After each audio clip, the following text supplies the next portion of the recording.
नमस्कार, मैं हूं नेहा शुक्ला। सुप्रीम कोर्ट ने आंदोलन कर रहे किसानों को हटाने की अपील पर गुरुवार को सुनवाई करते हुए केंद्र से कहा कि वो कृषि कानूनों को लागू कराने की जल्दबाजी न दिखाए। Chief justice of India justice S.A. Bobde ने कहा कि किसानों को विरोध करने का अधिकार है, हम इसमें दखल नहीं देंगे। हालांकि उन्होंने कहा कि किसानों के विरोध प्रदर्शन का जो तरीका है उसे थोड़ा सीमित किया जा सकता है, ताकि इससे ये सुनिश्चित किया जा सके कि दूसरे नागरिकों के आवाजाही का जो अधिकार है वो प्रभावित ना होने पाए। वहीं सुप्रीम कोर्ट ने कहा कि वो आज कृषि कानूनों की वैधता का फैसला यानी इस पर सुनवाई नहीं करेगी, क्योंकि उनके सामने अभी किसान आंदोलन और नागरिकों के मूल अधिकारों की आवाजाही की अपील पेश की गई है। जहां तक बात कानूनों की वैधता का है तो ये मसला इंतजार कर सकता है, बाद में इस पर सुनवाई की जा सकती है। हालांकि सुप्रीम कोर्ट में केंद्र ने कोविड-19 के बारे में भी दलील पेश की। अटॉर्नी जनरल के वेणुगोपाल ने कहा कि किसान आंदोलन में शामिल किसी भी व्यक्ति ने मास्क नहीं पहने हैं और वो बड़ी तादाद में इकट्ठा होकर बैठे हुए हैं, जो कि चिंता का विषय है।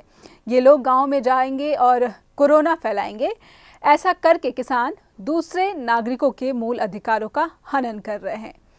चीफ जस्टिस ऑफ इंडिया ने यह भी कहा है कि विरोध कर रहे सभी किसान संगठनों को ये नोटिस भेजा जाए, जिसमें यह सुझाया जाए कि किसान आंदोलन का मसला कोर्ट की वेकेशन बेंच के सामने रखा जाए और वो विंटर ब्रेक के दौरान इस पर सुनवाई करे। वहीं कोर्ट ने यह भी सुझाया है कि वो इस पर भी विचार कर रही है कि किसान और केंद्र दोनों पक्षों के बीच बातचीत के लिए एक निष्पक्ष और स्वतंत्र कमेटी बनाई जाए, ताकि दोनों पक्ष उसमें अपनी बात पेश कर सके। सुप्रीम कोर्ट ने किसानों को सीमा से हटाने की याचिका पर सुनवाई करते हुए इस बात के संकेत दिए हैं कि वो केंद्र और पूरे देश के किसान संगठनों को मिलाकर एक कमेटी का गठन कर सकती है। सुनवाई के दौरान केंद्र ने सफाई पेश की कि केंद्र किसानों के हित के विरोध में कोई काम नहीं करेगी। सुप्रीम कोर्ट ने सुनवाई के दौरान याचिकाकर्ताओं को ये भी कहा कि वो अपनी याचिकाओं में किसान संगठनों को पार्टी बनाएं। वहीं कोर्ट ने अगली सुनवाई के लिए गुरुवार का दिन तय किया है। अपने निर्देश में सुप्रीम कोर्ट ने केंद्र से ये भी कहा है कि ऐसा प्रतीत होता है कि किसानों के साथ आपकी बातचीत का कोई परिणाम अब तक नहीं निकल पाया है। सुप्रीम कोर्ट में लॉ स्टूडेंट ऋषभ शर्मा ने अर्जी लगाई थी, जिनका कहना था कि किसान आंदोलन के चलते सड़कें जाम होने से जनता परेशान हो रही है। प्रदर्शन वाली जगहों पर सोशल डिस्टेंसिंग नहीं होने से कोरोना का खतरा और भी बढ़ गया है। सुनवाई के दौरान पिटिशनर ने शाहीन बाग के मामले की दलील पेश की, जिस पर चीफ जस्टिस S.A. बोबड़े ने कहा कि कानून व्यवस्था से जुड़े मामले में कोई उदाहरण नहीं दिया जा सकता। सुप्रीम कोर्ट ने केंद्र और राज्यों से जवाब मांगे हैं, जिसकी सुनवाई गुरुवार को होगी। सरकार लेकिन किसानों की समस्याओं का समाधान नहीं हो पा रहा, 20 दिन से ज्यादा हो गए। 3 नए कृषि सुधार बिल जो आए हैं वह किसान की हर समस्या का समाधान है। जहां तक आंदोलन का प्रश्न है, आंदोलन में किसान यूनियन के साथ सरकार वार्ता में है, जल्द ही समाधान निकलेगा। लेकिन विपक्षी दल पूरे देश में किसानों को गुमराह करने का असफल प्रयत्न कर रहे हैं, जिसमें वो सफल नहीं होंगे। भारतीय जनता पार्टी का जन जागरण अभियान है, उसके अंतर्गत ग्वालियर में भी कार्यक्रम है। मैं और सिंधिया जी उसमें भाग लेने के लिए आए हैं। मैं पूरे देश के किसानों को आश्वस्त करना चाहता हूं कि मोदी जी के नेतृत्व में जो कृषि सुधार की प्रक्रिया शुरू हुई है, यह किसान के जीवन में क्रांतिकारी परिवर्तन लाने वाली है। अब तक किसान संगठनों ने आपसे सहमति जाहिर की है, मिले थे बाकायदा, उन्होंने कहा ये बिल बहुत अच्छा है, खत्म नहीं किया। देश भर में किसान इसका स्वागत कर रहे हैं, समर्थन कर रहे हैं, मुझे भी आकर मिल रहे हैं। लेकिन पंजाब में कुछ अनरेस्ट दिखाई देता है, उसके अनेक कारण हैं, लेकिन पंजाब की भी किसान यूनियन से हमारी वार्ता चल रही है और जल्दी समाधान निकलेगा, ऐसी मुझे पूरी आशा है। आंदोलन कर रहे किसान संगठनों की सुप्रीम कोर्ट की आज की इस सुनवाई पर क्या प्रतिक्रिया है, चलिए ये भी जान लेते हैं। हमने बात की स्वराज इंडिया के नेता और हरियाणा के अध्यक्ष राजीव गोदारा से, तो उन्होंने इस सुनवाई पर किस तरह से प्रतिक्रिया दी है, क्या अपनी राय रखी है, चलिए ये भी देखते हैं। इस वक्त हमारे साथ जुड़े हुए हैं राजीव गोदारा जी, जो किसान आंदोलन में बढ़ चढ़ कर हिस्सा ले रहे हैं और काफ़ी लंबे समय से स्वराज अभियान के साथ हैं और किसानों के मुद्दे पर सक्रिय रहे हैं। राजीव जी, पहले तो बहुत बहुत शुक्रिया आपका हमसे जुड़ने के लिए। सुप्रीम कोर्ट के आज के ये जो बातें हुई हैं, सुनवाई हुई है और कोर्ट ने क्या क्या बातें कही हैं, इन बातों पर पहली प्रतिक्रिया क्या है आपकी? कोर्ट ने जो एक तो ये कहा कि राइट टू प्रोटेस्ट है किसानों को, वो स्वागत योग्य कदम है।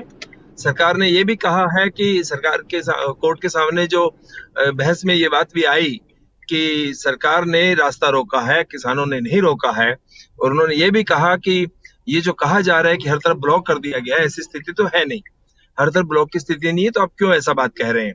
और तीसरा, उन्होंने ये भी पूछा कि किसानों ने कब कहा था कि हम पूरी दिल्ली को चौक कर देंगे। किसानों ने कहा था हम दिल्ली जाकर सरकार को अपनी बात सुनाना चाहते हैं, और सरकार ने ये सुनने की बजाय उनका रास्ता रोक दिया है। ये बात भी सुप्रीम कोर्ट में सामने आई। सरकार ने एक और बात कही कि जब किसान आंदोलन कर रहे हैं, आप भी बातचीत करने की बात कह रहे हैं, तो आपने बातचीत के अंदर ऐसी कोई विश्वास नहीं दिलाया कि आप बातचीत करने में कामयाब हो पा रहे हैं। इस तरह की टिप्पणियां भी आई। और सबसे महत्वपूर्ण बात जो आई, सरकार ने कहा कि अगर आपका इरादा ऐसा है तो आप इन कानूनों को लागू करने से रोक क्यों नहीं सकते। आखिरी सवाल उन्होंने ये पूछा, जिसमें अटॉर्नी जनरल ने कहा कि वो वापस जवाब देंगे सरकार से पूछकर, जबकि सॉलिसिटर जनरल ने कहा कि नहीं, ये बहुत टफ लगता है, मुश्किल लगता है। तो उन्होंने सॉलिसिटर जनरल को बल्कि रोका कि आप यही ये बात कह रहे हैं और अटॉर्नी जनरल तो कह रहे हैं कि सरकार से पूछ कर बताएंगे, तो आप प्रीएम्प्ट क्यों कर रहे हैं जो होने वाला है। तो एक तरह से उन्होंने कोशिश की है, सरकार से कहा है कि जब आंदोलन चल रहा है और मुझे है बातचीत करने को तैयार है, एक बार आप तो कहिए कि हाँ आपकी बातचीत से अगर कन्विंस हो गए तो हम रिपील करने को भी तैयार हैं। सरकार तो कभी रिपील करने की बात ही नहीं करती है, वो कहती है सर संशोधन में बात कर लीजिए। और इसीलिए उन्होंने संशोधन का प्रस्ताव जो भेजा था उसे किसानों ने रद्द कर दिया था। जी राजीव जी, क्या लग रहा है कि ये जो आज सुनवाई के दौरान बातें हुई, कोर्ट की तरफ से जो बात कही गई या फिर केंद्र की तरफ से जो बात कही गई, तो क्या लग रहा है कि किसानों के पक्ष में लग रहा है सुप्रीम कोर्ट, या सुप्रीम कोर्ट जो उसकी कानूनी धारा है उसी पर चलता नजर आ रहा है? देखिए, अल्टीमेटली कोर्ट जो है उसको संवैधानिक प्रक्रियाओं और संविधान के जो प्रावधान है उन्हीं की पालना करना सुप्रीम कोर्ट का दायित्व भी है। और आज कम से कम वो इस दिशा में नजर आ रहा था, इस सेंस में कि उन्होंने कहा राइट टू प्रोटेस्ट किसानों का हक है, और उन्होंने कहा कि हम सिर्फ प्रोटेस्ट के तौर तरीकों के बारे में बात करेंगे। और तौर तरीकों के बारे में भी ये कहा कि ऐसा तो नहीं है कि दिल्ली को चौक कर दिया गया हो, तो अचानक ये कह देना कुछ लोगों द्वारा आकर कि जी दिल्ली चौक हो गई, हम कुछ कर नहीं सकते, सब रास्ते रुक गए हैं, इस तरह की बात कह देना काफी नहीं है। और ये भी उन्होंने कहा कि ये किसी पार्टी को या सरकार को इसको उसको नहीं कहना चाहिए। उन्होंने जरूर ये कहा कि हम नहीं कहेंगे कि अगर दिल्ली में प्रवेश करते हैं किसान तो उनके साथ उनको किस तरह प्रवेश करने दिया जाए, ये लॉ एंड ऑर्डर के हिसाब से इसको देखा जाए। अगर लॉ एंड ऑर्डर लेकिन साथ ही जैसे उन्होंने कहा है कि प्रोटेस्ट करने का जो तरीका है उसे स्लाइटली ऑल्टर करना चाहिए ताकि जो दूसरे नागरिक हैं उनके जो अधिकार हैं आवाजाही के वो प्रभावित ना हो। तो क्या जो आप आंदोलन कर रहे हैं, अब आपका जो दायरा है आंदोलन करने का, जो बैठने का, वो सीमित कर दिया जाएगा? इस बात को एक बड़ा सेटबैक देख रहे हैं किसान आंदोलन के लिए? नहीं, नेहा, एक बात बहुत साफ है, मैंने जो फॉलो किया सुप्रीम कोर्ट की हियरिंग, उसमें जज साहब ने ऐसा कोई टिप्पणी किया हो कि अल्टर करना चाहिए, ऐसा कोई सुझाव किसानों को दिया हो, ऐसा नहीं था। बल्कि उन्होंने बार बार कहा कि जब तक किसान यूनियन को हम सुन नहीं लेते, कोई हम आदेश पास नहीं करेंगे, बिना सुने उनके बारे में कुछ नहीं कह पाएंगे हम। और वो एक बहुत वाजिब बात है कि बिना किसान यूनियन को सुने बिना आप आदेश कैसे दे सकते हैं, जिसके लिए सालवे जो हरियाणा और किस सरकार के वकील थे, तो उन्होंने बार बार कहा कि भाई आप इसमें कोई इंटरिम ऑर्डर कर दीजिए, जिसको उन्होंने नहीं माना। इसका मतलब अभी सुनेंगे वो। और जहां तक ये बात है कि अल्टर कर लीजिए, ऐसा तो किसान कुछ कर ही नहीं रहे हैं जिसको अल्टर करने की जरूरत हो। किसानों ने कहा हम दिल्ली जाना चाहते हैं, बिल्कुल बेअदबी से, बिल्कुल कानून के सम्मत तरीके से जाना चाहते हैं, हम कोई दखल नहीं देना चाहते और दिल्ली जाकर अपनी बात सुनाना चाहते हैं। दिल्ली पुलिस ने इन्हें रोक दिया, हरियाणा पुलिस ने जो किया वो भी हमने देखा। और अभी हरियाणा पुलिस ने जो जयपुर दिल्ली हाईवे है उसमें जैसे ही हरियाणा में एंटर किए किसान, वहां उन्हें रोक दिया है शाहजहांपुर बॉर्डर पर जी, रेवाड़ी से 22 किलोमीटर दूर। और किसान राजस्थान में जब पीछे चलते हुए आए, 5-6 किलोमीटर पैदल चले, उन्होंने सड़क के एक किनारे चले, ट्रैफिक बिल्कुल चलता रहा, कोई बाधा नहीं हुई। और राजस्थान पुलिस ने उनसे कहा कि आपके सड़क के किनारे चलिए, उन्होंने उसकी पालना की। अब हरियाणा सरकार भी ये सुनिश्चित कर सकती थी कि किसान एक तरफ चले, और किसान एक तरफ चलने को तैयार थे, तो कोई बाधा होती नहीं। अब उन्होंने वहां 5 लेयर बैरिकेड्स की लगा दी और उन्हें रोक दिया गया। अब किसान क्या करे वहां? अब किसान वहां बैठेगा, उसको खाना भी है, उसको सोना भी है इस ठंड में, उसे अपने टेंट भी लगाना है, अपने साधन ट्रॉली भी खड़ा करना है, तो क्या करेगा? इतना ही नहीं नेहा, हालत तो हरियाणा में ये है कि जो शाहजहांपुर बॉर्डर से, हरियाणा के अंदर से, झज्जर, रोहतक, इधर से जो लोग जा रहे हैं, रेवाड़ी से जो जा रहे हैं, उन्हें राजस्थान की तरफ भी जाने नहीं दिया जा रहा है उस जगह पे इकट्ठा होने के लिए। राजस्थान बॉर्डर पे के पार होने नहीं दिया जा रहा है। परसों गंगानगर से कुछ ट्रॉली पे लोग आए जो ठीकरी बॉर्डर से चल के वहां के जा रहे थे, उनको रेवाड़ी से के तुरंत बाद रोक लिया गया और उन्हें वहां धरने पे जाने की बजाय अलवर की तरफ उनकी गाड़ियों को मोड़ दिया गया। अंतिम रूप से किसी तरह सुप्रीटेंडेंट ऑफ पुलिस से बात हुआ तो कहीं 10-15 किलोमीटर का चक्कर काटने के बाद उनको वापस आने दिया गया। इस तरह का जो सरकार कार्रवाई करती है उसके बारे में भी बात करने की जरूरत है और सुप्रीम कोर्ट को वो भी देखना चाहिए। एक सवाल और हरियाणा में कहा जा रहा है कि किसानों का एक जो ग्रुप है वो इस बिल के समर्थन में है और वो ये तस्वीर पेश करने की कोशिश बीजेपी कर रही है कि हरियाणा का जो किसान है इस आंदोलन में साथ नहीं है, और यही वजह है कि लगातार जो सरकारी पक्ष है वो इस तरह की बातें कर रहा है कि यहाँ अमन शांति, किसान चाहते हैं कि ये बिल बना रहे और इसे लागू किया जाए। मुझे नहीं मालूम कौन सा किसान संगठन ऐसा, हरियाणा का ऐसे किसान संगठन को मैं नहीं जानता हूं। और दूसरी बात नेहा, बहुत सिंपल बात है, ये कानून तो जून में आ गए थे ऑर्डिनेंस के माध्यम से, सितंबर में कानून बन गए, पार्लियामेंट में लागू हो गए। अब कौन सा किसान संगठन था जिन्होंने आगे बढ़कर उस समय इसका समर्थन किया? 3 महीने से जब आंदोलन चल रहा था कानून बनने तक, अगर उन्हें समझ में आ गया था कानून अच्छा है तो क्या उन्होंने तब समर्थन किया था? अगर उन्होंने उस समय समर्थन नहीं किया, जैसा कि हम सब जानते हैं ऐसा कोई संगठन नहीं था जिसने समर्थन किया हो, तो इसके 2 ही मायने हैं। या तो कोई ऐसा छोटा मोटा संगठन है जो सरकार के हाथों में खेल रहा है और सरकार की कठपुतली बन रहा है, और या फिर सरकार ने ऐसे ही कुछ लोगों को संगठन का नाम देकर इस तरह का प्रचार करने की कोशिश की है ताकि किसानों में एक दुविधा की स्थिति पैदा की जा सके, भ्रम फैलाया जा सके। अगर उनका सच में किसी व्यक्ति का समर्थन था तो कानून जून में आ गए, इस पे चर्चा बहस शुरू हो गई, इसके विरोध शुरू हो गया, तो मान लीजिए आप और मैं इस कानून को जानना चाहते हैं, किसान मूवमेंट से जुड़े हैं, तो हमने भी पढ़ा होता, और जिन्होंने पढ़ा होगा उन्होंने विरोध या समर्थन की बात कही होती। जैसे हमने जून में कानून आया ऑर्डिनेंस, हमने तुरंत पढ़ा और इसका विरोध शुरू कर दिया। अब हमने क्योंकि किसानों के संदर्भ में हमारे कंसर्न था, हमने पढ़ा और हमने समझा, और समझने के बाद हमने कहा किसानों के हित के खिलाफ है और इसे पूरी तरह खत्म किया जाना चाहिए। देश भर की यूनियन ने किया, तो जो समर्थन वाले हैं वो अब 6 महीने बाद कैसे पैदा होते हैं, मुझे समझ नहीं आता। जी बहुत बहुत शुक्रिया राजीव जी हमसे बातचीत करने के लिए, बहुत बहुत शुक्रिया फिलहाल के लिए। हरियाणा में भाजपा और जजपा गठबंधन सरकार पर लगातार अनिश्चितता के बादल छाए हुए हैं। निर्दलीय विधायकों ने किसान बिलों के विरोध में सुर बुलंद कर रखे हैं। बुधवार को भी 5 निर्दलीय विधायक और 1 जजपा का विधायक इन्होंने मिलकर किसान आंदोलन पर एक बैठक की। अब इस बैठक में जजपा विधायक जोगीराम सिहाग भी मौजूद थे। जजपा का इस पूरे मुद्दे पर अभी तक जो रुख रहा है उससे यही पता चल रहा है कि वो खुद को किसान हितैषी बताते हैं, लेकिन सरकार में बीजेपी के साथ बने हुए हैं। इस बारे में हरियाणा जजपा अध्यक्ष निशान सिंह का क्या कहना है, चलिए ये भी देख लेते हैं। सर, सबसे पहला सवाल तो ये है कि जननायक जनता पार्टी जो बीजेपी के साथ है, किसानों के मुद्दे पर अभी उसका क्या स्टैंड है? क्या वो किसान आंदोलन का समर्थन कर रही है या वो कृषि कानूनों के ही साथ है?